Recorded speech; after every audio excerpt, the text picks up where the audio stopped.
Friends, Geetha சமையலில் மதிய சாப்பாடு பார்க்கலாம் வாங்க. முட்டை பிரியாணி பண்ணியிருக்கோம். ரொம்ப சூப்பராக வந்திருக்கு முட்டை பிரியாணி. உங்களுக்கு டம்மை பிரித்து காட்டுறேன். இது இன்றைக்கி சமைச்சது ஃபுல்லாக உங்களுக்கு வீடியோ எடுத்துருக்கேன். நாளை சூப்பராக வந்திருக்கு பார்த்தீங்களா. நம்ம முட்டையெல்லாம் வராங்க பாருங்கள்.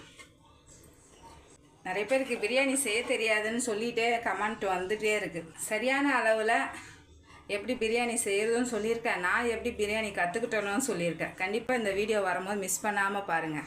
சாதம் வடிச்சிருக்கோம் பாருங்கள். உடச்சி விட்ட முட்டை குழம்பு வச்சுருக்கோம். சூப்பராக வந்திருக்கு.